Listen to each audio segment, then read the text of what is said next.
বিষয় হচ্ছে notice writing. ঠিক আছে, নোটিশ রাইটিং কিভাবে লিখতে হয় তার একটা নমুনা আমি তোমাদেরকে এখানে দেখাচ্ছি।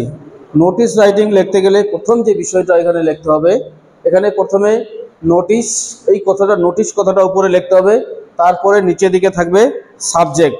ঠিক আছে, এখানে সাবজেক্ট, যেরকম এটা যে আজকের বিষয়টা হচ্ছে স্কুল ম্যাগাজিন, স্কুল ম্যাগাজিনের উপর কিভাবে নোটিশ লিখতে হয় সেই বিষয়ে এখানে আমি আজকে আলোচনা করছি।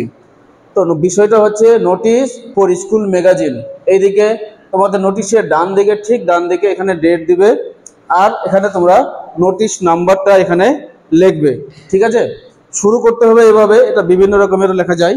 ইট ইজ হিয়ার বাই ইনফর্ম অথবা notified, it is hereby inform অথবা লিখতে পারো notified to the all students of our school, আমাদের স্কুলের সমস্ত ছাত্রছাত্রীদেরকে জানানো যাচ্ছে দ্যাট যে আওয়ার কালচারাল কমিটি, এখানে দেখো আওয়ার কালচারাল কমিটি থাকতে পারে অথবা ওয়েলফেয়ার সোসাইটি থাকতে পারে।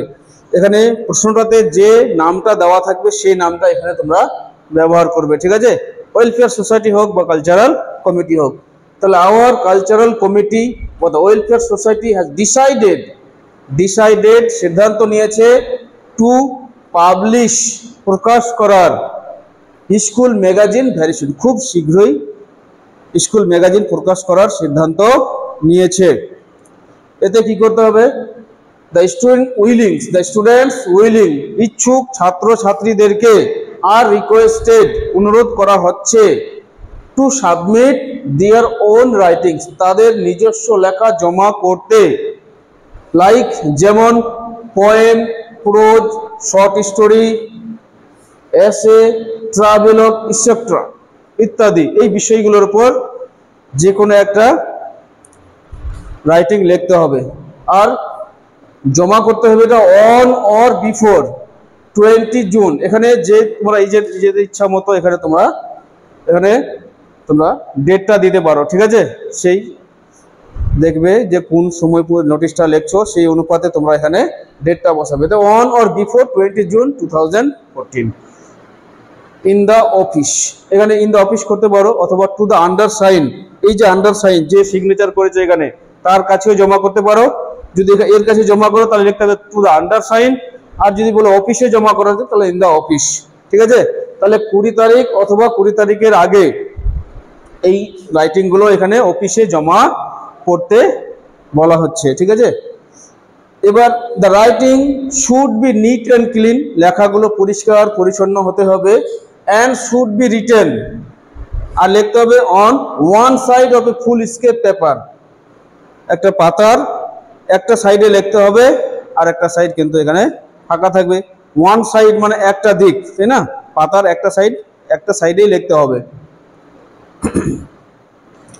and should be written on one side of full screen paper. The writing should be written within 500 words, এখানে 500 ওয়ার্ডস, তোমরা 500 ওয়ার্ডসের মধ্যে লিখতে হবে। এখানে আরো কমও তোমরা লিখতে পারো, হয়তো 400 ওয়ার্ডসও দিতে পারো। ঠিক আছে, বা 250 ওয়ার্ডস, 250 ওয়ার্ডের মধ্যে লিখতে পারো। এবার to know more details contact the undersign, আরও যদি তোমরা ভালো করে এটার বিষয়ে জানতে চাও তাহলে আন্ডারসাইন যে রয়েছে এখানে যে সিগনেচার করেছে তার কাছে তোমরা যোগাযোগ করো। এখানে আরেকটা জিনিস তোমরা লিখতে পারো, এবার যে রাইটিংটা দেবে কিনা, যে রাইটিংগুলো জমা করবে তার নাম, ক্লাস, রোল নম্বর, সেকশন। ঠিক আছে, এটাও তোমরা এখানে রাইটিংটার উল্টো দিকে তোমরা লিখবে। এখানে তোমরা এটা কথাটা লিখে নিতে পারো যে জমা করবে রাইটিংগুলো, তার নাম, ক্লাস, রোল নম্বর, সেকশন, সেটা যে লেখাটার উল্টো দিকে এটা জমা করতে হবে। এখানে থাকবে সিগনেচার, থাকবে যে সেক্রেটারি, যে এখানে রাইটিংটা লিখেছে সেক্রেটারি, তারপরে কোন বিষয়ের সে সেক্রেটারি সেখানে লেখা থাকবে, কালচারাল কমিটি হোক বা ওয়েলফেয়ার সোসাইটি হোক। তারপরে এবার স্কুলের নাম, কোন স্কুল থেকে এটা লিখছে, যে কোনো একটা স্কুলের নাম এখানে তোমরা তুলে দিবে, ঠিক আছে। এবার এই নোটিশটাকে কি করতে হবে, কাউন্টার সাইন বাই হেডমাস্টার, হেডমাস্টারের দ্বারাই নোটিশটাকে সিগনেচার করে নিতে হবে। এখানে কাউন্টার সাইন বাই, এখানে সিগনেচার করে দেবে হেডমাস্টার, তারপরে ওই হেডমাস্টার বা হেডমিস্ট্রির সব সেখানে লিখতে হবে। এই হচ্ছে এটা স্কুল ম্যাগাজিনের পর এইভাবে তোমাদেরকে নোটিশটা লিখতে হবে, ঠিক আছে।